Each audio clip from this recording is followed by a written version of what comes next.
से लहमा नहवाए सैया अरे धार बहा महागुरु के चेहरा नहवाए सैया।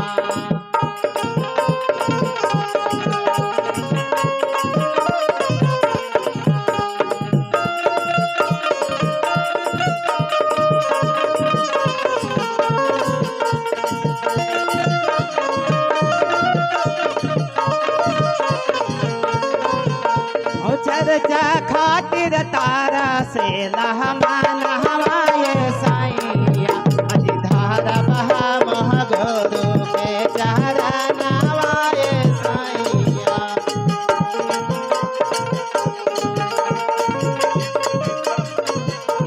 और का कहतरी रहुआ शिव के शीश बाने मन शिव के गुरु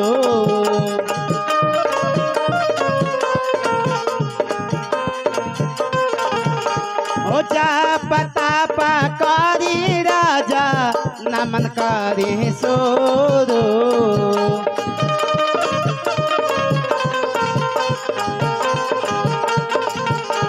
अजी सुनी ना हो रहो शिव के शीश बाने मन शिव के गोरो हो जा पता पकारी राजा नमन करी सोरो। दुख दूर सब कर हो जाई है हो सच्चा गुरु मिल जाई है हो।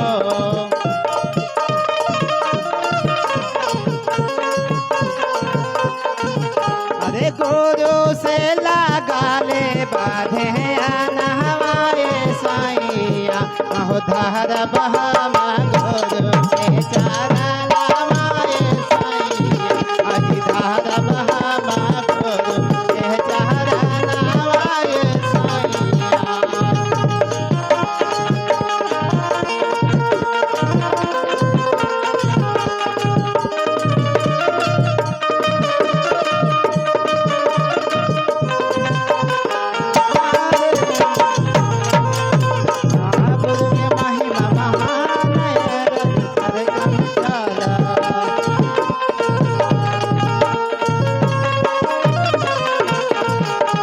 धार बहा महागुरु के चेहरा नहवाए सैया।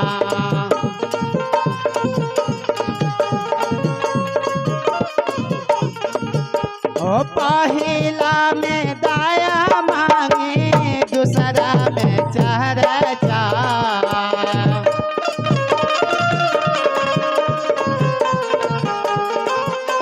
ओ तीसरा में नाम नकारी लगना ही खर्चा।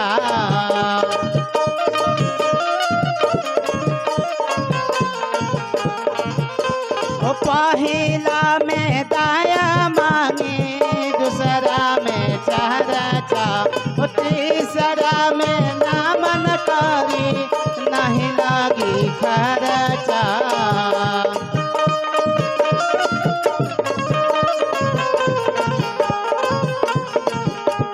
गुरु से लगा ली हाथे नहवाए सैया अजी धार बहा गुरु के चेहरा नहवाए सैया अजी धार बहा गुरु के चेहरा नहवाए सैया।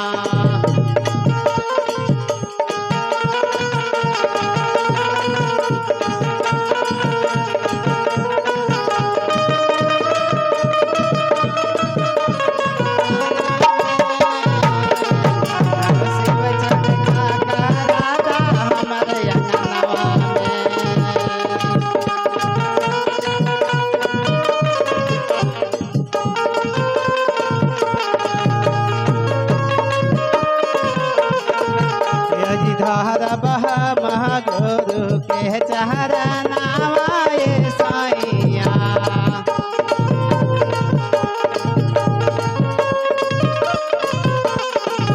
अजी भइल नगरिया में हाला हो चर्चा में सब लोग जाला हो।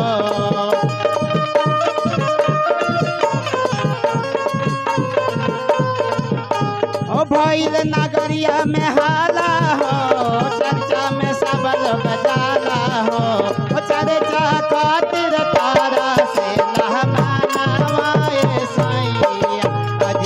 धार बहामा गुरु के चरनावाए साईया अजी धार बहामा गुरु के चरनावाए साईया अजी धार बहामा गुरु के चरनावाए साईया अजी धार बहामा गुरु के चरनावाए साईया अजी धार बहामा गुरु के चरनावाए साईया।